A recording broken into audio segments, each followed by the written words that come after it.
So I know there was a run of time when people frowned upon Pirates of the Caribbean 2 and 3, but can we just not accept now that the Pirates of the Caribbean trilogy is absolutely sick?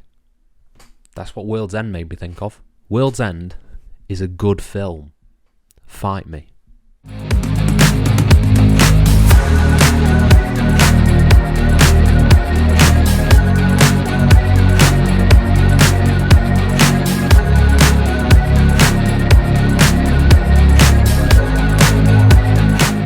Hello and welcome to FTTR, I am Hugh McQuaid, and today we are talking about the new announcement from AEW that another new pay-per-view is cropping up on their calendar, World's End. But before we dive into that, please subscribe, please like this video, please comment your thoughts down below on World's End and what you think will go down at that show as we dive into it right now. So on today's episode of AEW Dynamite, it was made official that a December pay-per-view, basically a New Year's pay-per-view, is coming from AEW, and it is called World's End. World's End will take place on December the 30th in Long Island, New York.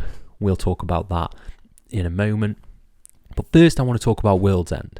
Yes, it is a great Pirates of the Caribbean film, but it is also a really cool name for a pay-per-view. I actually think that AEW are killing it with their pay-per-view names. I like that some of them are a little bit corny, like Wrestle Dream or World's End for that matter. Not too keen on the logo. I think the logo's a little bit but overall I think it's a fitting title and a cool enough pay-per-view concept. Yeah, that makes sense. So let's talk about World's End sort of in general. Is it a good idea to be running more pay-per-views? I don't know if necessarily that's the case with the predicament that AEW is in right now, in that viewership is a little bit down.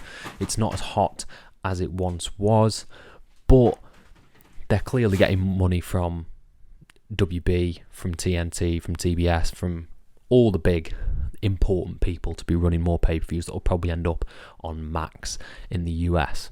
So I think that it makes sense in that regard. It doesn't necessarily make sense for us, the paying customer, because it's going to be a lot of money to be buying a monthly pay-per-view, which is seemingly where this is going.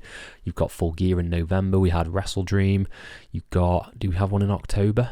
Was Wrestle Dream in October? Wrestle Dream might have been in October. I think it was, actually.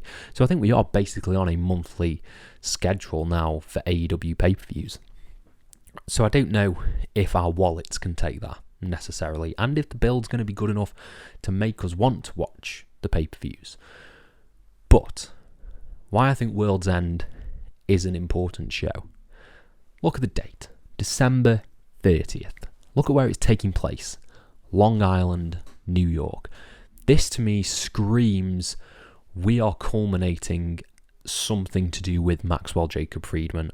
MJF either loses the title, either turns heel. Maybe that's where you do the Adam Cole heel turn.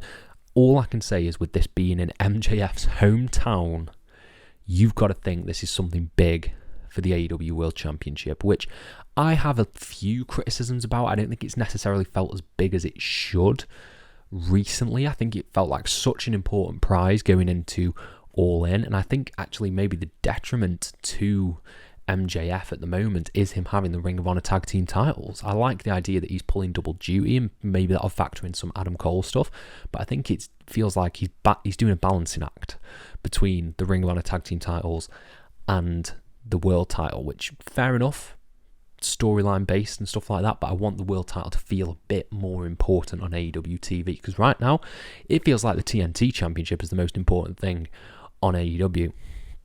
So I think this is going to be a big culmination to some sort of MJF story.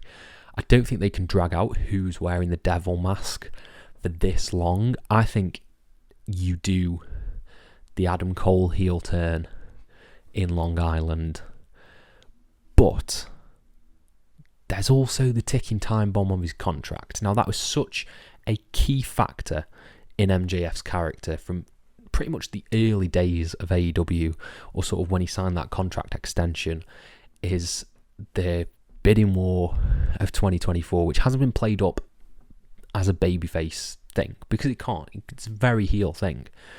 But I wonder if we'll wrap around to that. Maybe MJF will turn heel again. Maybe him and Adam Cole are both going to leave or something like that. But I want to see all of these MJF loose threads come to some sort of definitive conclusion at World's End, tying up Wardlow, tying up Adam Cole, tying up the Kingdom, tying up the bidding war, tying up everything for MJF and having this big culmination, because I think that's what we all sort of thought All In would be, but it actually turned out to be a first chapter in a story. So I think this is quite a fitting way to conclude it. And I think that would do AEW well to have a long-running storyline and have an end point. I think that's the issue with a lot of AEW stories at the moment, is they don't feel like they have an end point. They just sort of keep going. That's been an issue with Jericho. It's been an issue with the Elite. It's been an issue with Christian Cage and Darby Allin. They just sort of keep going. They can never definitively wrap up a feud. I think the most definitive way that a feud has been wrapped up in AEW, in my opinion, was CM Punk and MJF. That truly felt like we are putting a bow on this right now. And granted, they did go back to it before CM Punk left. All Out, MJF came back and it seemed like we were going to get the big world title program. But that block of feud really felt like it ended. Just as I felt like Darby and Christian ended at WrestleDream, yet that's carrying on as well. So I think that's an issue that they are having at the moment, AEW. But World's End. We're at World's End. Sounds really fun.